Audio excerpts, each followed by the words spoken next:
So, want to talk to Carol Spesser? Sure. She's on the phone. Hey, so. Carol. Hi. Hi, Carol. Hi. I just want to say this is so cutting edge. You guys are wonderful. So I'm thrilled to be a part of this.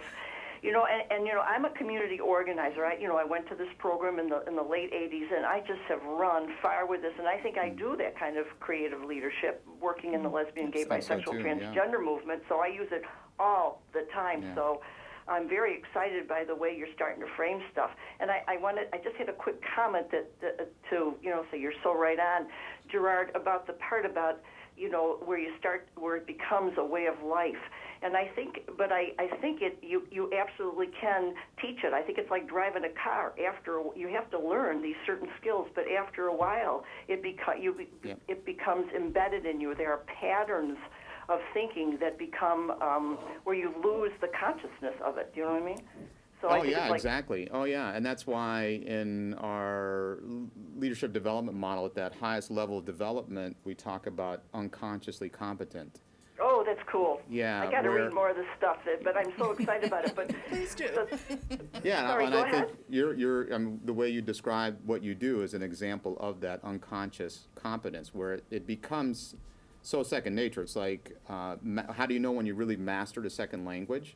Oh, It's very when you good. stop translating in your head, and it just becomes, it flows.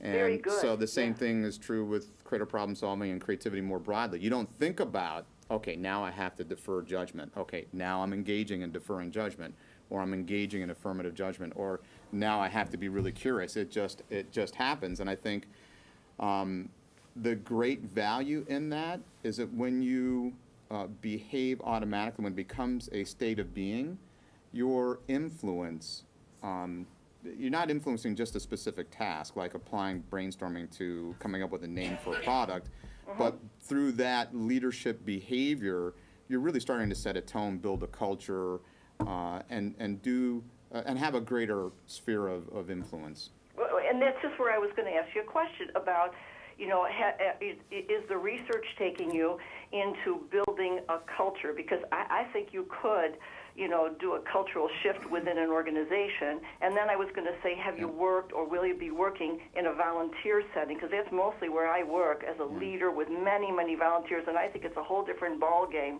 when people come as volunteers. I agree 100% in terms of working with volunteers. Can't speak directly to that, but in terms of your comment about creating a culture. And measuring it.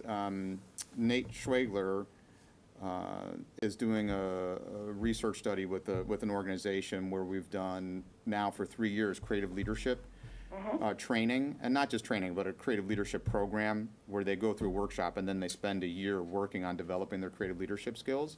And one of the outcomes of that research from the interviews that he has done is that what's starting to happen, it's a good size organization, it's a multi-national organization, is that they're finding that there are what he calls these micro creativity cultures within the organization. So when people come together who share these skills, and when I say skills, both the cognitive and affective, they find that they connect readily with one another, the way they interact with one another around whatever problem they're working on. There's a flow, like almost Csikszentmihalyi's.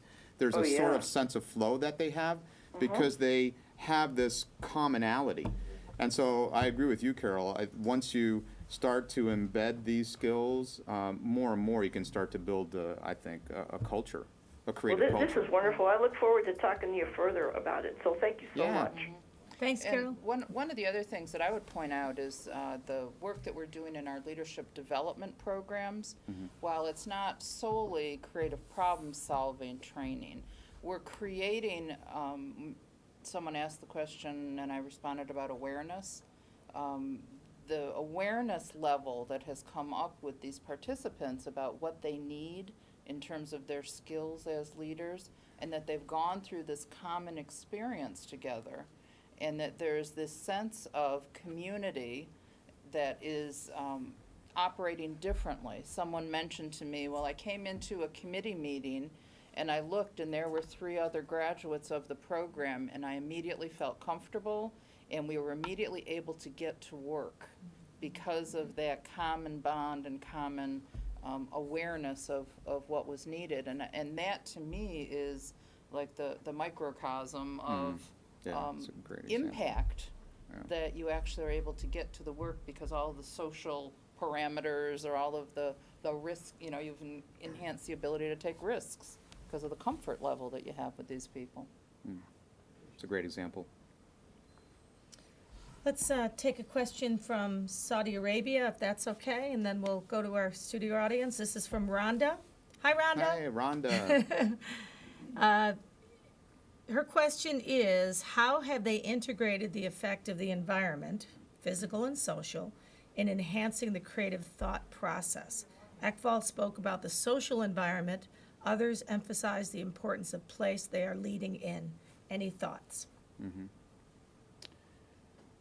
There's more and more coming out recently. The Creativity and Innovation Management Journal, I can't cite the specific year, but the whole notion of place and physical space, I think, is starting to emerge as an area of interest. In our hot topics in the 625 class, now it's included among the hot topics.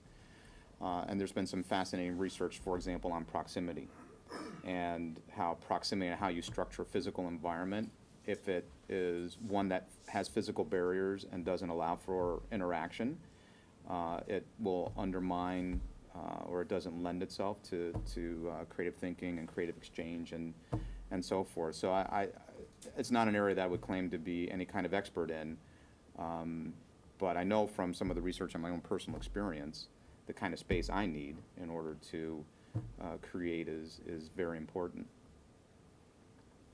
Great. Thanks.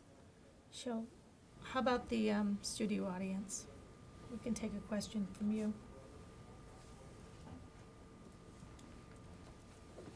You have to kind of stand up and, oh, uh-oh, he's got you on camera now. I'm Jenna, I'm taking Sue's 670 class, and I'll just ask, since you mentioned about Dr. Cabra being in Mexico, one of my questions I actually asked was regarding translation to foreign languages, because I know there's a lot of precision of language that's needed, so could you elaborate on what exactly he's doing, and if they're doing it with any other languages or anything? Just very interesting to me. Yeah, actually, I saw your question. It was one of the questions that I had highlighted because there is a lot being done. A lot. It has been translated into other languages. So I haven't talked to John because he's literally on his way flying back. Although I did get a text message from him, and he said it went extremely well. He said that the thinking skills model was extremely well received, and I know it's the first time he has taught it in Spanish. So just given that, it sounds like the concepts went over and were understood and people were excited about it. I wish Laura Barbero-Switowski and Tim Switowski were here to respond to that, because they have been critical in terms of bringing the thinking skills model out to the world. And at the European Association conference each year in April, the CREA conference, in the foundation course that folks go through who sign up for that conference, they learn creative problem solving. And a number of years ago, when the thinking skills model came out, they made a commitment to, we should be teaching this model. And so it's taught in English, French, and Italian. And their feedback has been very positive. Again, taking the basic tenets, the names of the steps and the principles and the affective and the cognitive skills, and translating those, and then teaching in French and Italian, it's gone over very well.